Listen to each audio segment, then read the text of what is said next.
So, heto nga mga kaputol, ngayong umaga nga po pala, bago ako pumasok, ay naisipan ko na pakuhain si Jowa ng puso. At saktong-sakto nga ho, pumunta si ate sa bukid. May dala-dala siyang ilang tali na talbos ng saluyot para ibenta niya at mai-deliver. Ako naman syempre, pala desisyon ay naghingi ako para mabigyan ko rin siya kinabukasan ng ulam.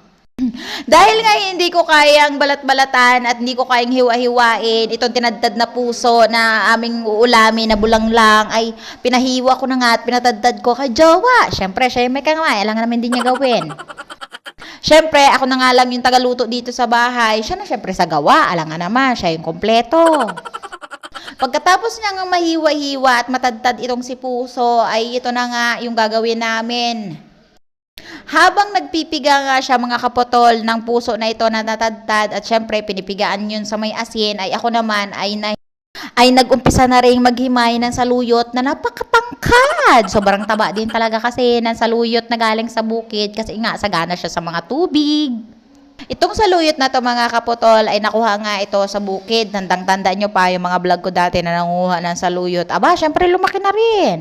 Ay hindi din talaga nawawala ng saluyot sa bukid kasi nga sobrang dami. Kapag nagputukan yung mga bunga niya ay sobrang dami nagasibol kapag tag-ulan na. At ito na nga mga kaputol ay sumibol na nga si saluyot. Kaya naman meron na naman kami saluyot dito ngayon sa bahay. At syempre para hindi naman sayang yung pinapatubig ng kuya ko ay kinukuha namin itong saluyot tapos i-deliver sa mga tindahan para maging pera. Sayang din naman, laman tiyan pa rin yan. Sa mga nagtatanong kung paano kung ahimay-himayin itong si saluyot ay gayaan lang yung process. Nilalapag-lapag lang sa lameta. Tapos syempre huhugasan mo. Alam nga namang hindi mo hugasan. Sobrang dumi niyan. May mga putik-putik pa.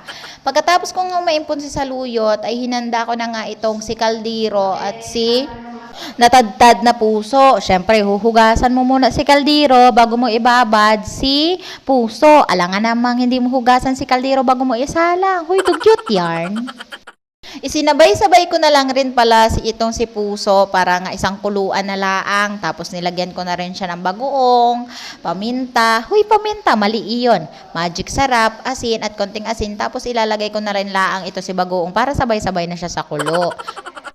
Dapat syempre mga kapotol ay alam mo rin kung gaano karami yung tubig na ilalagay mo sa may puso mo na bulang lang para hindi naman sobrang alat. Tapos pagkatapos ko nga inenda si puso ay sinalang ko na rin siya para naman makapagpakulo na ako. Tapos nilinisan ko na rin si saluyot para naman kapag pagkatapos ko ligo ay mailagay ko na rin siya para maisangkot siya. At syempre half cook lang yan mga kaputol. Hindi mo yan pwedeng lusakin. Nung pagkatapos nga kumulo si puso ay nilagay ko na laang rin naman pala itong si puso dito sa kaldero. Syempre isasalang ko na. Baka naman ma-half cook na rin sobra si puso.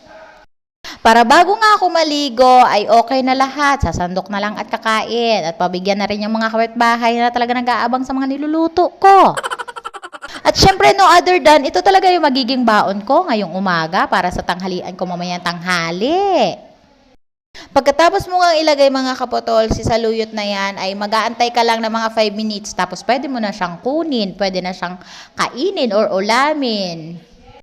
Ang sarap-sarap lang talaga sa pakiramdam mga kaputol kasi kahit na ganyan lang yung buhay mo, kahit na ganyan lang yung mga kinakain mo sa iyong bahay, yung mga hindi ka na kailangan bumili, yung nakukuha-kuha lang yan sa paligid mga kaputol ay less gastos din talaga siya. At higit sa lahat, masustansya siya kasi wala namang chemical bukod sa bagoong.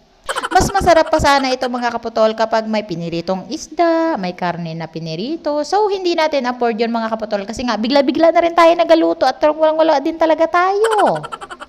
Kaya heto lang talaga yung nakayanan ko ngayong araw. Thank you!